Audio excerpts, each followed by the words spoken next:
السلام علیکم ورحمۃ اللہ وبرکاتہ۔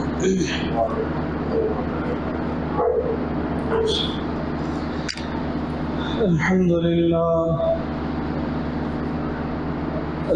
للہ وکفى والصلاة والسلام علی سید الرسل وخاتم الانبیاء، اما بعد فاعوذ باللہ من شرور انفسنا ومن سیئات اعمالنا، من يهده الله فلا مضل له ومن يضلله فلا هادي له، ونشهد أن لا إله إلا الله وحده لا شريك له، وأشهد أن سيدنا ومولانا وحبيبنا وشفيعنا وسندنا محمد عبده ورسوله، أما بعد، أعوذ بالله من الشيطان الرجيم، بسم الله الرحمن الرحيم، ربنا آتنا في الدنيا حسنة وفي الآخرة حسنة وقنا عذاب النار، صدق الله العظيم وصدق رسوله النبي الأمي الكريم، ونحن على ذلك لمن الشاهدين والشاكرين، والحمد لله رب العالمين۔ اللهم صل على محمد وعلى آل محمد كما صليت على إبراهيم وعلى آل إبراهيم إنك حميد مجيد، اللهم بارك على محمد وعلى آل محمد كما باركت على إبراهيم وعلى آل إبراهيم إنك حميد مجيد۔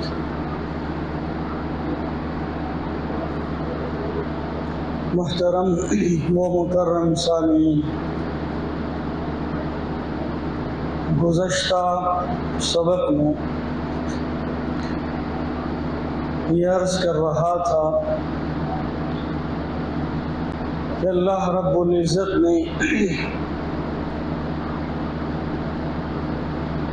دو راستے دنیا کے اندر عطا فرمائے ہیں، ایک راستہ رب رحمان کا، اگر اللہ رب العزت کی بات کو مانو گے، اللہ کی بات پر عمل کرو گے تو اللہ رب العزت کی رضا پاؤ گے، اللہ کی خوشنودی پاؤ گے، اللہ کی طرف سے انعامات پاؤ گے۔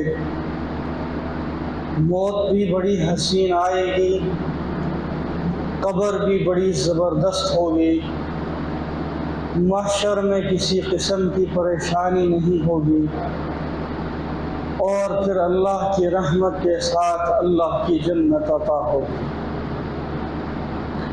اور دوسرا راستہ شیطان کا تھا، اگر شیطان کی مانو گے، اس کے راستے پر چلو گے، جو وہ کہہ رہا ہے اس پر عمل کرو گے تو یہ راستہ اللہ رب العزت کی نافرمانی کا راستہ ہے، اللہ کی ناراضگی کا راستہ ہے، اور اللہ رب العزت کے غیظ و غضب کا راستہ ہے۔ موت بھی بڑی سخت ہوگی، قبر بھی بڑی سخت ہوگی، میدان محشر بھی سخت ہوگا، اور عذاب جہنم بھی سخت ترین ہوگا۔ اور اس پر مفصل گفتگو گزشتہ سبق میں کر چکا ہوں۔ اب ان دو چیزوں کو سامنے رکھتے ہوئے اگر یہ سوچا جائے کہ ہم اس دنیا میں کرنے کے لیے کیا ہیں، ہمارا مقصد کیا ہے، تو یہی دو راستے اسی لیے دنیا کے اندر دیے گئے ہیں، یہ آپ کو آخرت میں نہیں ملے۔ جب انسان اس دنیا کے اندر آتا ہے تو یہ دو راستے اسی کے ہیں۔ اب آگے تمہاری مرضی، جس پر چاہو گے ہم چلا دیں گے، کل قیامت کے دن جواب دینا پڑے گا۔ اختیار تمہارا ہوگا اور کسی کا نہیں۔ جس طرح کی نیت کرو گے، جس طرح چلنا چاہو گے ہم تمہیں چلا دیں گے۔ جتنے ایام تمہاری زندگی کے ہیں وہ تمہارے لیے ہیں اور تم اس پر عمل کرو گے، لیکن جب یہ سانس ٹوٹے گی، اس جسم سے روح جدا ہوگی تو پھر جواب دینا پڑے گا۔ یہ دنیا ہے کیا؟ اس کو اگر دیکھا جائے لغت کی زبان میں تو ایک نام آتا ہے کہ ایک چیز ہے۔ ویسے اس کی اصطلاح دیکھی جائے تو دنیا کے اندر آنا ہے اور چلے جانا ہے، اور شرعی اصطلاح کے اندر اس دنیا کو دیکھا جائے تو ہم امتحان گاہ میں ہیں، اللہ کے حکم سے آئے ہیں، اللہ کے حکم سے رہیں گے، اللہ کے حکم سے تمام اعمال کریں گے اور ایک دن اللہ کے حکم سے اس دنیا سے چلے جائیں۔ یہ ہے شرعی اصطلاح۔ اگر اسی چیز کو ہم اگر قرآن و حدیث کی روشنی میں دیکھیں تو ہمیں سمجھ آتا ہے کہ دنیا کیا چیز ہے، جس کے لیے آج ہم بھاگے پھرتے ہیں، ہمارے نیندیں حرام ہیں، ہم کوئی چیز جائز ناجائز نہیں سوچتے، اور دنیا کے لیے، اسٹیٹس کے لیے میں فلاں چیز ہوں، یا میں فلاں عہدے پر بیٹھا ہوا ہوں، یا مجھے علم زیادہ ہے، یا میں جاننے والا بہت زیادہ ہوں، میں ایک اشارہ کر دوں تو ایسا ہو جائے گا۔ تو یہ چیز جو آج ہمارے درمیان ہے، اگر اس کو شرعی اصطلاح کے اندر ہم غور کریں تو ہمیں معلوم ہوگا کہ اس دنیا کی حقیقت کچھ بھی نہیں۔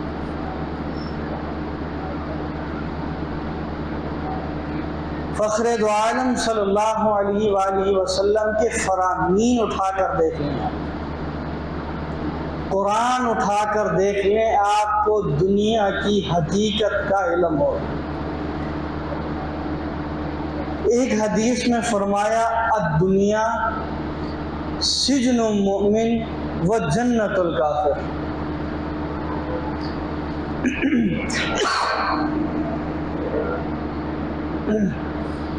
دنیا مومن کے لیے قید خانہ ہے، اور دنیا سجن مؤمن، کہ یہ دنیا ایک مومن کے لیے قید خانہ ہے، وہ جنت الکافر، اور کافر کے لیے یہ دنیا جنت ہے۔ اس ایک حدیث مبارکہ میں دنیا کی حقیقت واضح ہو جاتی ہے۔ جو مرضی کر لیں، جتنے بڑا مرضی ہو جائیں، یہ حدیث بتا رہے یہ ایک مسلمان کے لیے، ایک مومن کے لیے یہ دنیا قید خانہ ہے۔ قید خانے سے مراد کیا ہے؟ قید خانے سے مراد یہی ہے کہ آپ آزادی کے ساتھ نہیں بھیجے گئے۔ اب دنیا کے اندر قید خانہ دیکھ لیں، جب جاتے ہیں قوانین، آپ باہر نہیں جا سکتے، غلطی ہوگی سزا ہوگی، آپ اس کوٹھڑی سے باہر نہیں جا سکتے، پہرے دار آپ کے موجود ہیں، سب کچھ۔ اسی طریقے سے مومن کے لیے قدم قدم پر قدغنے ہیں، قدم قدم پر رکھا گیا کہ آیا یہ مسلمان یا مومن میرے حکم کی کتنی پاسداری کرتا ہے۔ اب یہ رمضان المبارک گزرا، حکم تھا کہ صبح سے لے کر شام تک نہ کھانا ہے نہ پینا۔ اب قدرت تو ہم رکھتے تھے، کھا بھی سکتے تھے، پی بھی سکتے تھے، طرح طرح کے ہمارے وہ کھانے بھی موجود تھے، ہم وہ اس کا لطف اٹھا سکتے تھے، لیکن دل کہتا تھا کہ نہیں، اللہ کا حکم میں نہیں کرتا، میرا رب مجھ سے ناراض ہو جائے گا، نہیں کرنا۔ ویسے اگر زندگی گناہوں میں گزر رہی تھی یا کوئی چیز انسان کرتا تھا، جیسے آج کل عرف عام میں بات کرتے ہوئے ہم گالی دیتے ہیں، پھر بعد میں جا کر بات کرتے ہیں، تو اگر رمضان المبارک کے مہینے میں اگر کوئی ایسا کرتا تو وہ کہتا خبردار رمضان کا مہینہ ہے۔ اس میں ہم نے گناہ بخشوانے ہیں، بڑھوانے نہیں۔ تو اللہ رب العزت کے جو احکامات ہیں وہ دنیا کے اندر قدم قدم پر آپ کو ملیں گے۔ ایک حدود مقرر کر دیے، اس حدود کے اندر رہو گے تو میری رضا بھی ملے گی، میری خوشنودی بھی ملے گی، میرے انعامات بھی ملیں گے، میری رحمتیں بھی ملیں گی، اور کل قیامت کے دن جنت بھی تمہیں دوں گا۔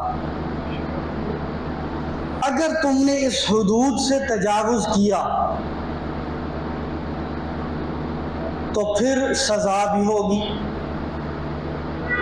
پھر میری ناراضگی بھی ہوگی، پھر جہنم کی آگ بھی ہوگی۔ ہاں البتہ تم توبہ کر لو اسی زندگی کے اندر، وہاں تو انسان بار بار کہے گا یا اللہ ایک موقع دے دیجیے، دوبارہ بھیج دیجیے، نیکیاں کر کے آؤں گا۔ وہاں جواب ملے گا نہیں، جو موقع دینا تھا وہ دے دیا، اب پوری دنیا بھی اٹھا کر دے دو اور کہو کہ میں واپس جانا چاہتا ہوں، ممکن نہیں، وقت پورا ہو گیا۔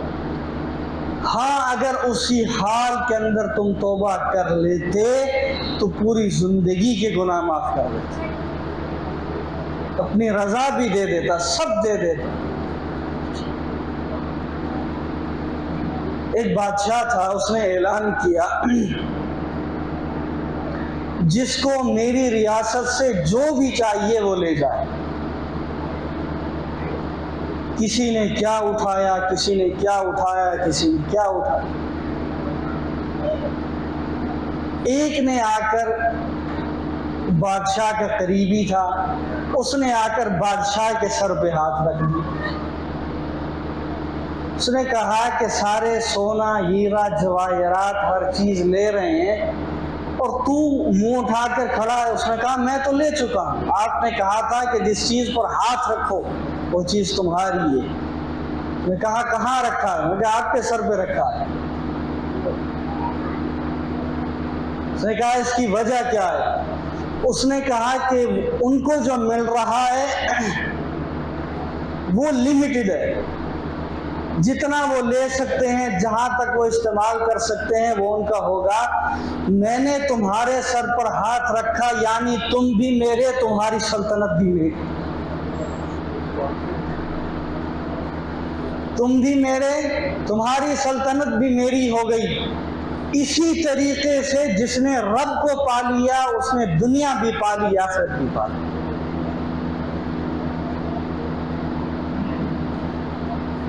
اور خود کہا جا رہا ہے تم اپنے آپ کو میرے حوالے کر دو، یہ دنیا میں تمہارے حوالے کر دوں۔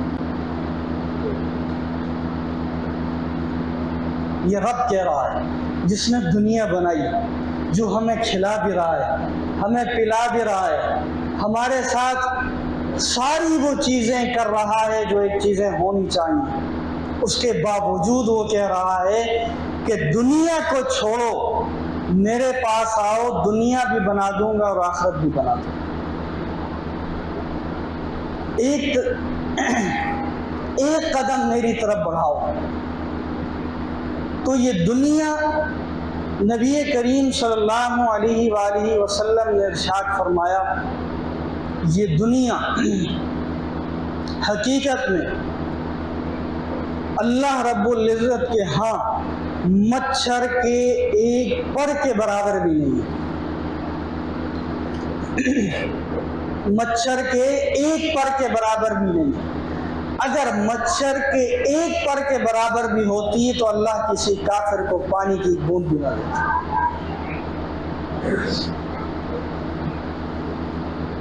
تو ہم اس دنیا میں آئے ہیں اپنے رب کو راضی کرنے کے لیے، دنیا والوں کو نہیں۔ نماز پڑھ رہے ہیں، حج کر رہے ہیں، یا کچھ کر رہے ہیں، دل میں خیال آ گیا کہ یہ دنیا کے لیے کر رہا ہوں، لوگ واہ واہی کریں گے تو یہ کل قیامت کے دن اٹھا کر منہ پہ دے مارا جائے اور کہا جائے گا کہ تم نے دنیا کے اندر جو ڈنکے بجوانے تھے بجوا لیے، جو تو نے نیت کی تھی ہم نے وہ تمہیں دے دی، آج تمہارے پاس کچھ نہیں۔ آج ہم دنیا کے لیے سب کچھ کرتے ہیں، دنیا کے اندر ہمارا رتبہ ہونا چاہیے، دنیا کے اندر ہمارا سٹیٹس ہونا چاہیے، دنیا کے اندر ہم عہدیدار ہونے چاہیے، ہمارے پاس مال و دولت ہونا چاہیے، چاہے اس کے لیے کچھ بھی کرنا پڑے، ہمارے ایک گردن ہونی چاہیے، ہم تن کے کھڑے ہو جائیں۔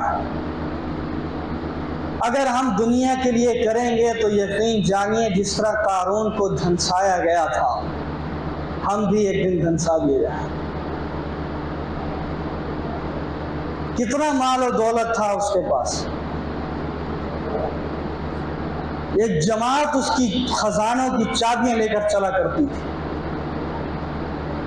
لیکن اس نے اللہ کی نافرمانی کی، اللہ نے زمین میں دھنسا دیا۔ عہدے کے اندر غرور مت کرو، بادشاہی میں غرور مت کرو، ورنہ حال فرعون جیسا ہو۔ فرعون کے پاس کیا چیز نہیں تھی؟ ہر چیز، طاقت جتنی اس کے پاس تھی وہ شاید کسی اور کے پاس اس وقت ہو،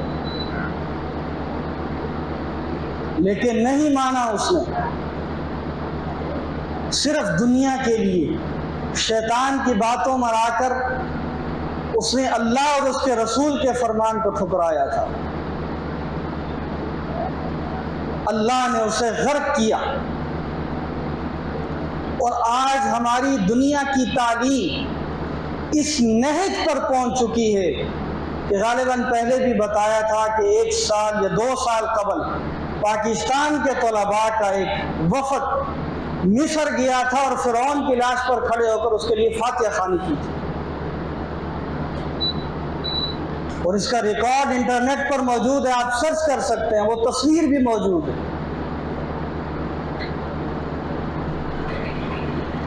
یہ ہماری تعلیم ہے۔ یہ تعلیم ہمیں کیا سکھا رہی ہے؟ تعلیم انسان کو انسان بناتی ہے۔ تعلیم ایسی ہونی چاہیے جو چھوٹے بڑوں کا عزت سکھائے، اساتذہ کا عزت اکرام سکھائے، لیکن ہماری دنیا کی تعلیم آج جس نہج پر پہنچ چکی ہے کہ ہم اساتذہ کا ادب چھوڑ چکے ہیں، ہم اساتذہ کو مارتے ہوئے شرم محسوس نہیں کرتے، اور ہمارے تعلیمی اداروں کا کیا حال ہے؟ صرف کیا ہے کہ دنیا کے اندر ہمیں ایک اچھا رتبہ ملنا چاہیے، اور اسی دنیا کو نبی کریم صلی اللہ علیہ وآلہ وسلم نے فرمایا کہ یہ میرے لیے کچھ نہیں، فخر دو عالم صلی اللہ علیہ وسلم جن کے لیے دنیا سجائی گئی، جن کے ہم امتی ہیں، وہ کہہ رہے ہیں دنیا ہمارے لیے کچھ نہیں، اور ہم دنیا کے پیچھے پڑے۔ دو محبتیں ہیں، دنیا کی محبت اور اللہ کی محبت۔ علماء کرام فرماتے ہیں یہ دونوں ایک دل میں نہیں رہ سکتی۔ دنیا کی محبت دل میں آئے گی تو اللہ کی محبت دل سے نکل جائے گی، اللہ کی محبت دل میں آئے گی تو دنیا کی محبت نکل جائے گی۔ اگر ہم اس دنیا کے بارے میں اگر قرآن و سنت کے اندر دیکھیں تو ہمیں معلوم ہوتا ہے کہ ایک مومن ہے وہ دعا کرتا ہے ربنا آتنا فی الدنیا حسنہ وفی الآخرۃ حسنۃ وقنا عذاب النار، کہ یا اللہ یہ دنیا میرے لیے ایسے بنا کہ جس میں تیری رضائیں ہوں، تیری خوشنودیاں ہوں، تیری رحمتیں ہوں، تیری کرم نوازیاں ہوں، اور مجھے آخرت کے عذاب سے بچا۔ یہ نہیں مومن کہتا کہ دنیا میرے پاس آئے، عہدے میرے پاس آئیں، بادشاہت میرے پاس آئے، میں اس کے لیے لڑوں جھگڑوں، یہ تو صرف دنیا کے لیے ہم جب کسی عہدے پر بیٹھتے ہیں تو نیچے والوں کو چیونٹیاں سمجھتے ہیں۔ حدیث پاک میں آتا ہے کہ جس نے اپنے چھوٹے پر رحم کیا اللہ اس پر رحم کرتا ہے۔ تم زمین والوں پر رحم کرو، عرش والا تم پر رحم کرے گا۔ آج جو حالات ملک پاکستان کے ہو رہے ہیں، کبھی آندھیاں ہیں، کبھی طوفان ہیں، کبھی زلزلے ہیں، وہاں جہاں بارشیں نہیں ہوا کرتی تھیں وہاں سیلاب آ رہے ہیں، جو باغات جہاں نہیں ہوا کرتے تھے وہاں سرسبز و شاداب باغ ہو رہے ہیں، ریگستانوں میں جہاں کبھی برف نہیں پڑا کرتی تھی، گرمی ہوا کرتی تھی، وہاں برف باریاں ہو رہی ہیں۔ اس کی وجہ کیا ہے کہ ہم نے دنیا کے لیے سب کچھ کر لیا، اللہ کے لیے کچھ نہیں۔ ہارون الرشید کے زمانے میں قحط آیا، ہارون الرشید نے کہا کہ تمام دروازے خزانوں کے کھول دو، جس کو جو چاہیے اسے دے دو۔ اس کے باوجود وہ قحط ختم نہیں ہو رہا تھا۔ ایک دن اس کے ذہن میں خیال آیا، وہ ایک عالم دین کے پاس گیا، اس نے کہا حضرت جتنا خزانہ تھا لٹا چکا ہوں، جس کو جو چاہیے تھا سب کچھ، سب راضی ہیں مجھ سے، لیکن اس کے باوجود یہ قحط سالی ختم نہیں ہو رہی۔ عالم دین نے کہا ہارون سنو، تم نے دنیا کے خزانوں کے دروازے تو کھول دیے، لیکن آسمان کے رب کے رحمت کے دروازے تم نہیں کھلوا پائے۔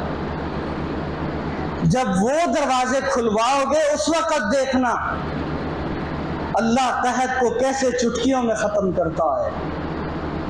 ہارون الرشید کو بات سمجھ آ گئی، اٹھا اور اس نے اعلان کروا دیا کہ ہم یوم توبہ منائیں گے، استسقاء پڑھیں گے۔ علماء نے لکھا ہے کہ ابھی وہ دعا ہی کر رہا تھا کہ آسمان سے بارش ٹپکنا شروع ہو، اور اس دفعہ اتنا زیادہ اس کو منافع ہوا جو اس سے پہلے اس حکومت کو ہوا ہی نہیں تھا۔ کیا تھا کہ رجوع اللہ کیا تھا۔ اورنگزیب عالمگیر قریب کا ایک بادشاہ گزرا ہے، ایک دن اس سے استاد جی ملنے کے لیے تشریف لائے، تو جاتے ہوئے رواج ہے کہ ہم مہمان کو کچھ نہ کچھ دیتے ہیں، تو اس نے چند سکے نکالے اور اپنے استاد جی کو دے دیے کہ حضرت اتنا ہی کر سکتا ہوں، اس سے زیادہ نہیں، یہی میری ملکیت۔ استاد جی لے کر چلے گئے۔ چند عرصے کے بعد کسی سفر میں استاد سے ملاقات ہو گئی. اس نے کہا استاد جی ایک بات بتلائیں کہ میں نے آپ کو کچھ رقم دی تھی اس کا کیا کیا آپ نے؟ کہا وہ رقم لے گیا اپنی کھیتوں میں اس کو لگا دیا. اللہ نے اتنا منافع دیا کہ پہلے اس علاقے کا غریب ترین انسان تھا، آج اسی علاقے کا امیر ترین انسان. اورنگزیب مسکرایا اور اس نے کہا استاد جی آپ کو معلوم ہے کہ یہ پیسے میں نے کیسے حاصل کیے تھے؟ کہا مجھے تو نہیں معلوم. کہا ایک دن طوفانی بارش تھی، چلیں رکیں. حکم دیا کہ فلاں ایک ہندو کو میرے پاس حاضر کیا جائے. وہ آیا. اس زمانے میں لوگ جو 1 روپیہ بھی خرچ کرتے تھے نا وہ اپنی ڈائری میں نوٹ کر لیا کرتے تھے کہ ہم نے اتنے روپے فلاں چیز میں خرچ کیے. اس نے اس کو کہا کہ اپنی ڈائری بھی ساتھ لانا. وہ لے آیا. اس نے کہا پڑھنا شروع کرو. پڑھتے ایک جگہ آ کے رک گیا. اورنگزیب نے کہا پڑھو تو صحیح کیوں خاموش ہو گئے؟ اس نے کہا کہ ایک عجیب واقعہ میرے ساتھ ہوا تھا. طوفانی بارش تھی، میری چھت کے اندر ایک سوراخ ہو گیا، وہاں میرا مال پڑا ہوا تھا گندم وغیرہ، تو میں بڑا پریشان تھا. میں کسی مزدور کو ڈھونڈ رہا تھا تو رات کے اس پہر ایک شخص منہ لپیٹے ہوئے ملا. میں نے اس سے کچھ نہیں پوچھا کہ تو کون ہے کون نہیں، شکل سے مزدور لگ رہا تھا. پکڑ کے لے گیا دیوار بناؤ.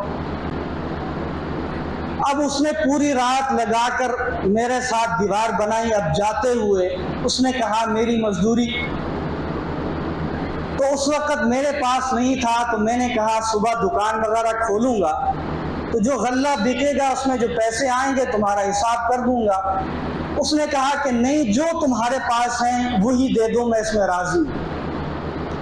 تو میرے پاس سوائے چند سکوں کے کچھ نہیں تھا. میں نے اس کو دیا.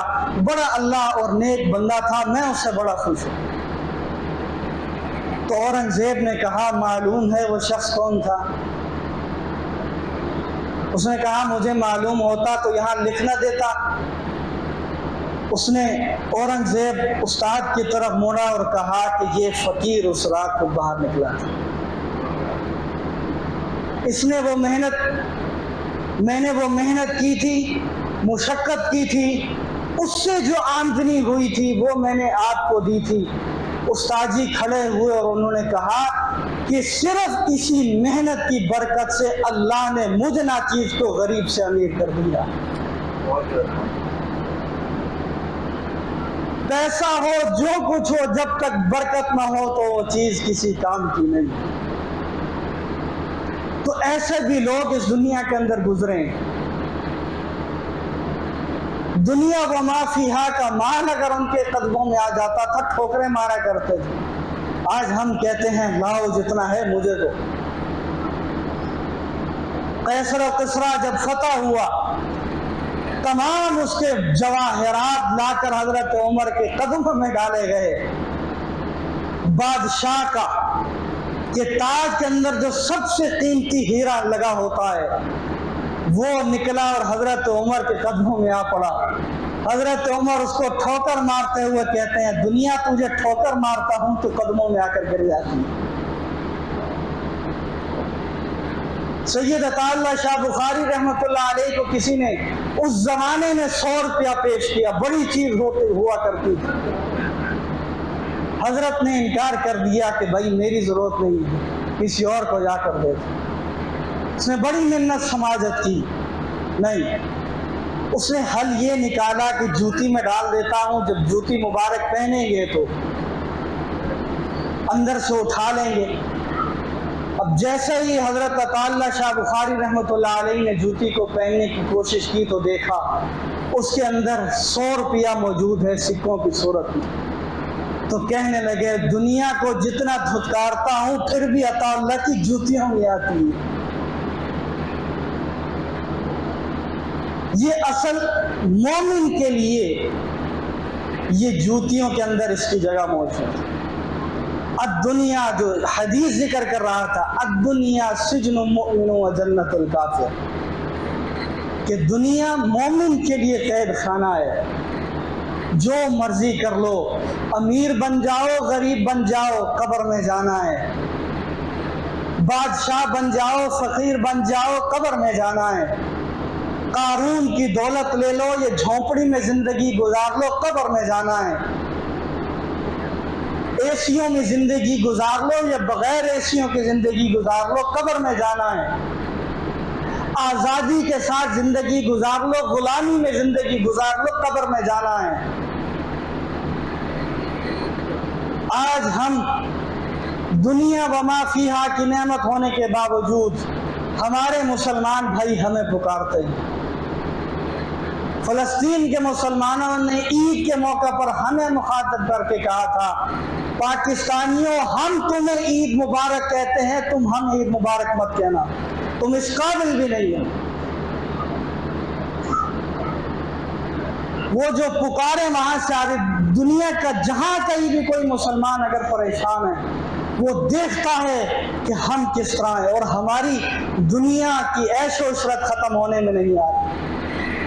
ہر چیز میں مال لٹا دیں گے، دنیا کے طوائفوں کے اوپر ہم مال لٹا دیں گے، لیکن فلسطین اور کشمیر کے مسلمانوں کے لیے ہماری جیب سے 1 روپیہ نہیں نکلے.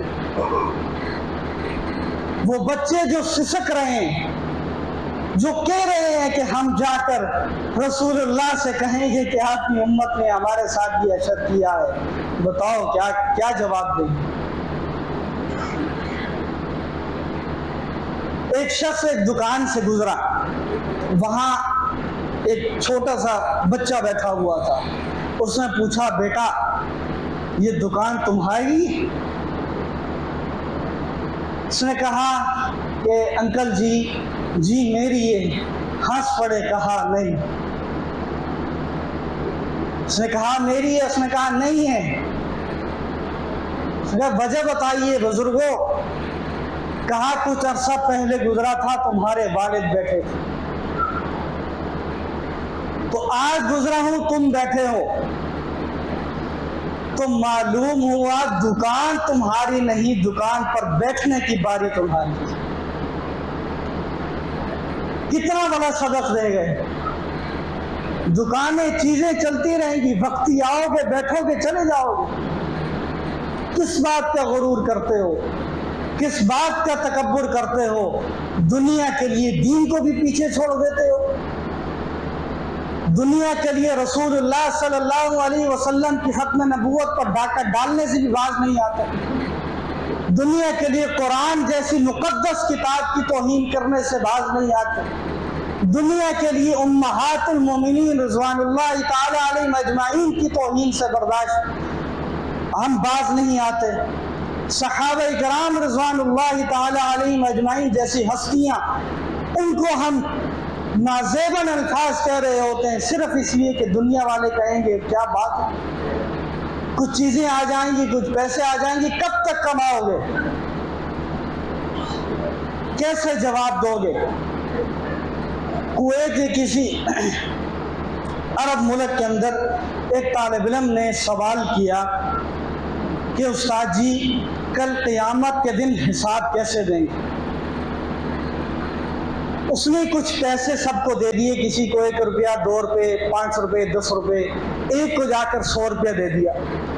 اس نے کہا ہے کہ اس کو خرچ کر کے آؤ، کل اس چیز کا جواب دوں گا. سارے خرچ کر کے آ گئے. اب استاد نے بچوں کو لیا اور جو ان کا کھانے پکانے والا جو اس وقت نظام تھا وہاں چلے گئے. وہاں 8 کے قریب ایک بچے کو کھڑا کر دیا جس کو پہلے 1 روپیہ دیا تھا. وہ جگہ بھی تھوڑی سی گرم ہوتی ہے، تو بچے نے 1 سیکنڈ لگایا کہ میں نے 1 روپیہ فلاں جگہ خرچ کیا. اب 2 روپیہ 3 روپیہ 4 روپیہ 5 روپیہ کرتے کرتے اب جتنا بھی بڑھ رہا ہے، جب آخری کی باری آئی جس کو 100 روپیہ دیا تھا اور جس نے سوال کیا تھا وہ کھڑا ہے تو وہ پاؤں بار بار اٹھا رہا ہے اور نیچے رکھ رہا ہے اور حساب دے رہا ہے۔ تب استاد نے کہا کہ دیکھو، اللہ کے لیے جو کام کرو گے تو منٹوں سیکنڈوں میں تم فارغ ہو جاؤ،